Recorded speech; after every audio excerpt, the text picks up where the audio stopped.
Hello viewers, আসসালামু আলাইকুম। Welcome to MA YouTube channel. আশা করি আপনারা সকলেই ভালো আছেন। আমরা গত পর্বে আলোচনা করেছিলাম পার্টস অফ স্পিচের একটি অংশ নিয়ে, যেটি হচ্ছে ভার্ব কাকে বলে, কত প্রকার এবং কী কী, এবং ভার্ব চেনার উপায়সমূহ। আপনারা যারা গত পর্বটি মিস করেছেন বা গত পর্বটি দেখেন নাই, চাইলে এই ভিডিওটির নিচে ডেসক্রিপশন বক্সে লিংক দেওয়া আছে, আপনারা চাইলে সেই ভিডিওগুলো দেখে নিতে পারেন। আর আজকে আমরা আলোচনা করব অ্যাডভার্ব নিয়ে। অ্যাডভার্ব কত প্রকার এবং কী কী, এবং অ্যাডভার্ব চেনার উপায়সমূহ বিস্তারিত ব্যাখ্যা করা হচ্ছে। আপনারা এই পর্ব থেকে অ্যাডভার্বের খুঁটিনাটি মৌলিক বিষয়গুলো সম্পর্কে জানতে পারবেন। প্রথমেই আমরা দেখতে পাচ্ছি যে অ্যাডভার্বের বাংলা প্রতিশব্দ হচ্ছে ক্রিয়া বিশেষণ।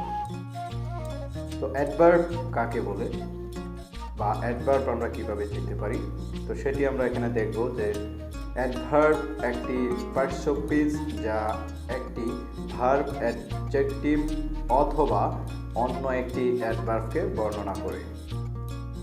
তো সেটা কিভাবে এখন আমরা দেখব যে হোয়ার, হোয়ার, হাউ, ইন হোয়াট ওয়ে, এই প্রশ্নগুলোর উত্তর যেটি হবে সেটি হচ্ছে মূলত আমাদের অ্যাডভার্ব। তো চলুন আমরা একটি ব্যাখ্যার মাধ্যমে বিষয়টা ক্লিয়ার করি। যেমন এখানে একটি উদাহরণ দেওয়া আছে, the girl স্পিকস fluently in English. মেয়েটি ইংলিশে অনর্গল কথা বলছে। এখানে ফ্লুয়েন্টলি ইংলিশ ভার্বকে মডিফাই করছে। যেহেতু ইংলিশ ভার্বকে মডিফাই করছে, সুতরাং এই ফ্লুয়েন্টলি শব্দটি হচ্ছে মূলত একটি অ্যাডভার্ব। তারপরে আমরা এখানে দেখতে পাচ্ছি যে the tree is very hot, যার বাংলা অর্থ হচ্ছে চা খুবই গরম।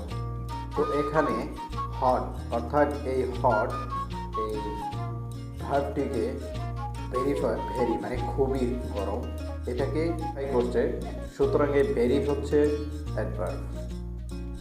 তারপরের যেটি আছে সেটিতে আমরা দেখতে পাচ্ছি যে the boy is running so fast, ছেলেটি দৌড়াচ্ছে। এখানে সো মডিফাই করছে ফার্স্টকে, আর ফার্স্ট মডিফাই করছে মূলত এই বয়কে। তাই এই দুটি ওয়ার্ডই কিন্তু অ্যাডভার্ব। এখন আমরা দেখব টাইপস অফ অ্যাডভার্ব, অ্যাডভার্বের প্রকারভেদ। প্রথম যে প্রকারটি আছে সেটি হচ্ছে যে অ্যাডভার্ব অফ টাইম। তো টাইম জাতীয়, সময় জাতীয় যেগুলো অ্যাডভার্ব আছে সেগুলো আমরা এখন দেখব।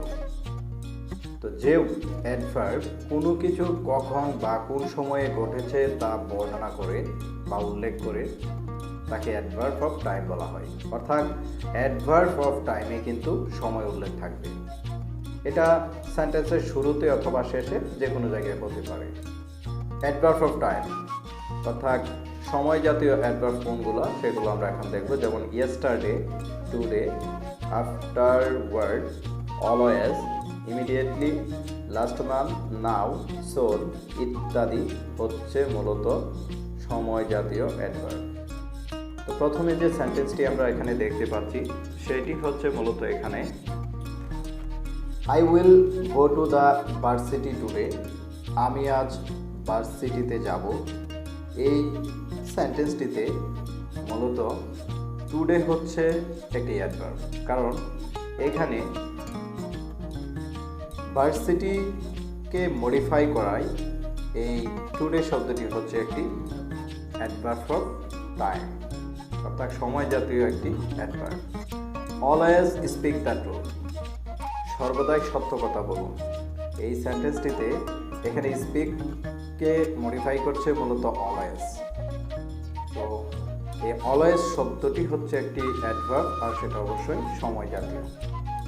I should go there immediately, আমার তাৎক্ষণিক যেতে হবে। এই সেন্টেন্সটিতে এখানে ইমিডিয়েটলি অর্থাৎ সময় জাতীয় একটি অ্যাডভার্ব, এটা বোঝানো হচ্ছে, তাই এটি একটি অ্যাডভার্ব। তো এখন আমরা জানব টাইপস অফ অ্যাডভার্ব এর দ্বিতীয় যে প্রকারটি আছে সেটি হচ্ছে অ্যাডভার্ব অফ প্লেস। অর্থাৎ কোনো স্থান বা জায়গা জাতীয় যেগুলো অ্যাডভার্ব আছে সেগুলোকে অ্যাডভার্ব অফ প্লেস বলা হয়। এর সংজ্ঞা হচ্ছে যে অ্যাডভার্ব কোনো কিছু কোথায় ঘটেছে তা উল্লেখ করে তাকে অ্যাডভার্ব অফ প্লেস বলা হয়। এই ভার্বের পরে ডাইরেক্ট অবজেক্ট হিসেবে অথবা সেন্টেন্সের শুরুতে এটি ব্যবহার করা হয়। অ্যাডভার্ব অফ প্লেসগুলোর মধ্যে অন্যতম হচ্ছে here, above, below, under, upstairs, there, over there ইত্যাদি উল্লেখযোগ্য। তো প্রথম যে উদাহরণটি আমরা এখন দেখব সেটি হচ্ছে I will go upstairs to see her. Okay দেখতে আমি উপরে যাব। তো এই শব্দটিতে মূলত টু সি হার এই শব্দটিকে মডিফাই করছে আপস্টেয়ার্স এবং এটি একটি স্থানকে নির্দেশ করছে, সো এটি হবে একটি adverb. I like to have my lunch here. আমি এখানে আমার মধ্যাহ্নভোজন করতে পছন্দ করি। এই বাক্যটিতে লাঞ্চ শব্দটিকে মডিফাই করাই। এখানে হেয়ার শব্দটি হচ্ছে মূলত একটি অ্যাডভার্ব আর সেটি হচ্ছে place of adverb. They are sitting under the tree. তারা গাছের নিচে বসে আছে। এই বাক্যটিতে আন্ডার অর্থাৎ নিচে বোঝাচ্ছে, একটি স্থান বোঝাচ্ছে, তো এটি একটি অ্যাডভার্ব অর্থাৎ টিকে মডিফাই করে সেহেতু এটি একটি অ্যাডভার্ব।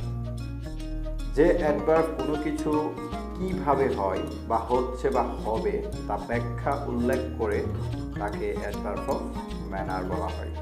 অ্যাডভার্ব অফ ম্যানারের মধ্যে অন্যতম হচ্ছে such as, quickly, slowly, happily, badly, fast, hard, well, etc.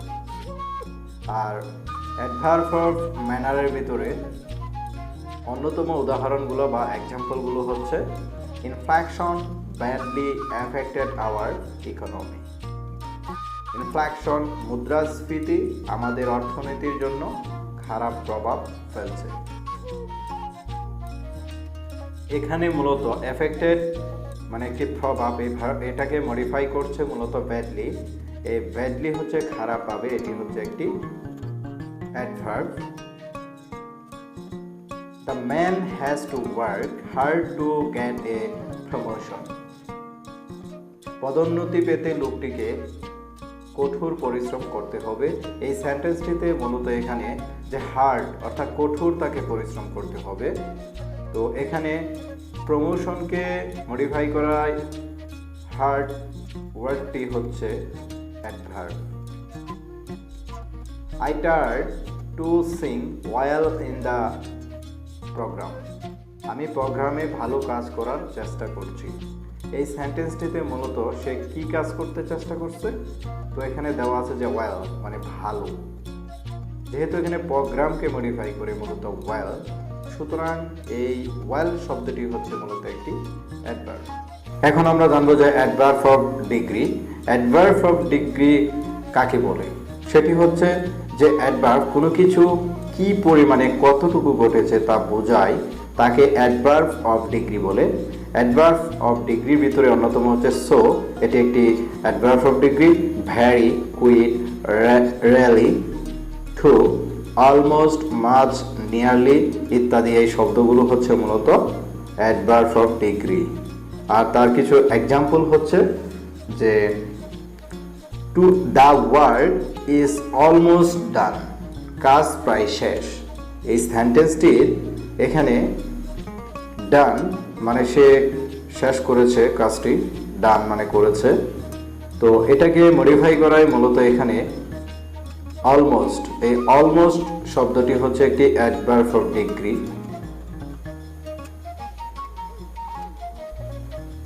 The book is really interesting, বইটি সত্যি আকর্ষণীয়। এই বাক্যটিতে দ্য বুক ইজ ইন্টারেস্টিং মানে বইটি হচ্ছে, এই ইন্টারেস্টিংটাই হচ্ছে মূলত একটি ভার্ব। এটার অ্যাডভার্ব হচ্ছে মূলত রিয়েলি মানে হচ্ছে সত্যি। তো এই রিয়েলি হওয়ার জন্যই এটি মূলত একটি অ্যাডভার্ব, আর সেটি অবশ্যই ডিগ্রি জাতীয় adverb. I am very happy to here this good news. এই সুসংবাদটি শুনে আমি খুবই খুশি হয়েছি। তো এই সেন্টেন্সটির এখানে হ্যাপি খুশি, সে কেমন খুশি হয়েছে, ভেরি মানে খুবই খুশি হয়েছে, সুতরাং এই ভেরি শব্দটি হচ্ছে মূলত একটি অ্যাডভার্ব অফ ডিগ্রি। আমরা দেখতে পাচ্ছি যে adverb of frequency. Adverb of frequency কাকে বলে? যে অ্যাডভার্ব কোনো কিছু কতবার বা কত সময় পার হয়েছে তা বোঝায়, সেটাকে বলা হয় অ্যাডভার্ব অফ ফ্রিকোয়েন্সি। এ জাতীয় কিছু শব্দ আছে যেমন উইকলি, এটি adverb of frequency. Twice, something, never, always, generally, usually, nearly, again, ever, hardly ইত্যাদি। এই শব্দগুলো হচ্ছে মূলত অ্যাডভার্ব অফ ফ্রিকোয়েন্সি। এটার কিছু এক্সাম্পল আমরা দেখতে পারি। তা হচ্ছে I have never been to that place, আমি কখনো সেই জায়গায় ছিলাম না। এই বাক্যটিতে I have has been that place, অর্থাৎ এখানে বিন অর্থাৎ নেভার, নেভার মানে কখনোই বোঝাচ্ছে। সুতরাং এই নেভার শব্দটি হচ্ছে একটি adverb of frequently, adverb of frequency. তারপরে আমরা দেখতে পাচ্ছি always wear a smile on your face, সর্বদা আপনার মুখে হাসি থাকে। এই সেন্টেন্সটিতে এখানে কখন হাসি থাকে? অলওয়েজ মানে সবসময়। তো আমরা হয়েন দ্বারা প্রশ্ন করেছি আর উত্তর পেয়েছি অলওয়েজ, আর সেটি হচ্ছে adverb of frequency. Sometimes I feel nostalgic while listening to an old song. এটির বাংলার অর্থ বিপরীতে বোঝাচ্ছে যে সে কখন পুরাতন গান শোনার সময় স্পর্শকাতর হয়ে পড়ে, সেটি হবে মাঝে মাঝে, অর্থাৎ সামটাইমস। এই সামটাইমস শব্দটি হচ্ছে অ্যাডভার্ব অফ ফ্রিকোয়েন্সি। সর্বশেষ যে প্রকারটি রয়েছে সেটি হচ্ছে অ্যাফার্মেটিভ অর নেগেটিভ অ্যাডভার্ব, যেটাকে বলা হয় মূলত যে কোনো কিছু সত্য কিংবা মিথ্যা তা বলে অথবা কোনো কিছুর উপর গুরুত্ব আরোপ করে, এরকম বোঝালে সেটি হবে অ্যাফার্মেটিভ অর নেগেটিভ অ্যাডভার্ব। তার মধ্যে অন্যতম যে ওয়ার্ডগুলো রয়েছে সেটি হচ্ছে ট্রুলি মানে সত্য, স্পেশালি, নেভার এবং ইটিসি। এই শব্দগুলো হচ্ছে মূলত একটি অ্যাফার্মেটিভ অর নেগেটিভ অ্যাডভার্ব। অর্থাৎ truly I want her to be here, সত্যি আমি চাই সে এখানে আসুক। তো এই বাক্যটিতে এখানে কিন্তু ট্রুলি প্রকাশ পেয়েছে। সো এটি একটি হচ্ছে অ্যাফার্মেটিভ অর নেগেটিভ একটি অ্যাডভার্ব। তারপরে আমরা পরে সেন্টেন্স এক্সাম্পলে আমরা দেখতে পাচ্ছি যে she specially mentioned her name, তিনি বিশেষত তার নাম উল্লেখ করেছেন। এই বাক্যটিতে সে কিভাবে মেনশন করেছে? স্পেশালি, বিশেষভাবে।